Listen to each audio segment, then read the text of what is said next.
James Former, Daily Caller. There was some heckling during your speech. There's a Huckabee supporter who seemed to boo almost the entire first half of your speech. I don't know, do you have anything additional that you didn't say in the speech that you would say to Republicans who just don't seem to like you or your policy?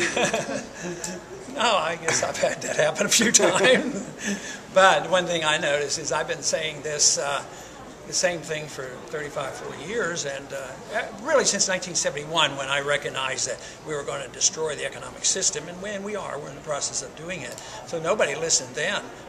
It's a lot better being noticed. It used to be they didn't think I was worth booing. now they're worried.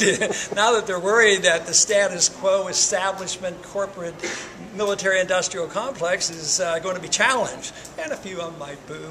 But I heard more cheers. You know, politicians tend to not want to hear those, but I heard more cheers when I talked about the freedom philosophy, individual liberty and personal choices, bringing our troops home, sound money. This is what they really cheer, and this is what the campuses are cheering.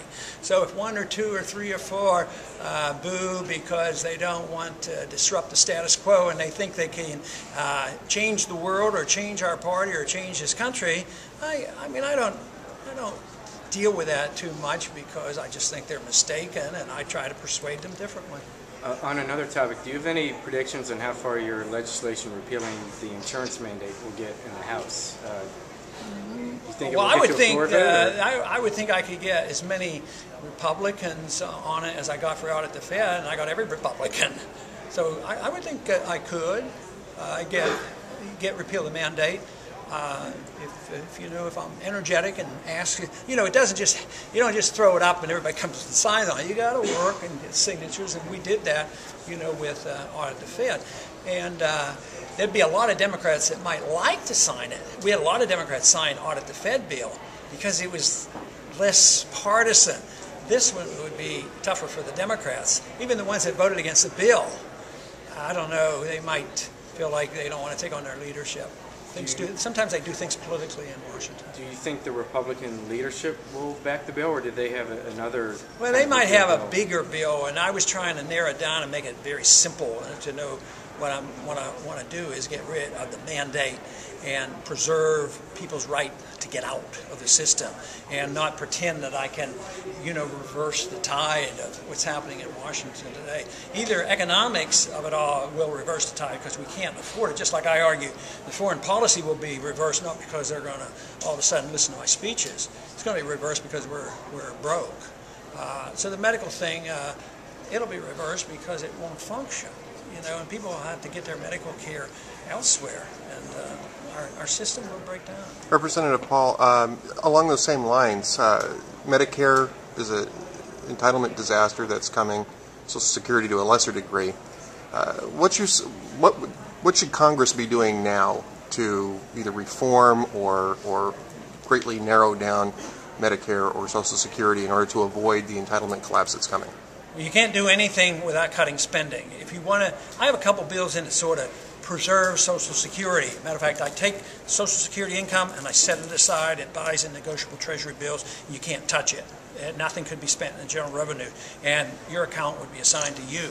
But you say, well, there's no money there, so it's a pretty tough job. You'd have to have big cuts. And I argue, like I did in my speech, the only place this country will ever come around to cutting spending, it's those boondoggles overseas. It's the earmarks for billion-dollar embassies around the world and troops in Korea. I mean, we could save hundreds of billions of dollars doing this, and I am absolutely convinced that we will not be less safe, we'll be more safe. Last question, please. One more? There's one back there. Yeah, Congressman, I'm talking to some of your more younger supporters. Name and outlet, please. Name and outlet. Sorry, Justice Vote Community. And folks, some of the younger folks I was talking about here, they didn't necessarily seem particularly interested in the Republican Party per se. A lot of them didn't identify that way. And I'm just curious, in a sort of macro way, what do you tell those folks in your movement about the point you make probably has validity to it. But the question you should ask is, why is the Republican Party not interested in them? That is what they should be doing.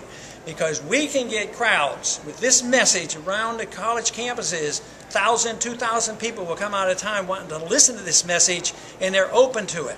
And a lot of them will join the Republican Party. And they will, but a lot of them have been excluded and they have been uninvited. They don't want to.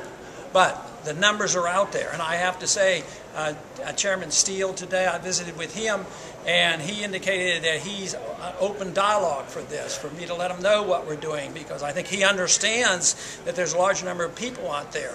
But when they ask me personally and pin me down, what should I do? I tell them, do what you want to do.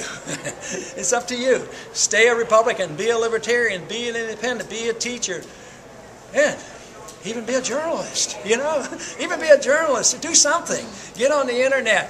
But first off, study hard, understand the issue, know what the freedom philosophy is all about, and why personal liberty is our salvation and not the destruction of mankind.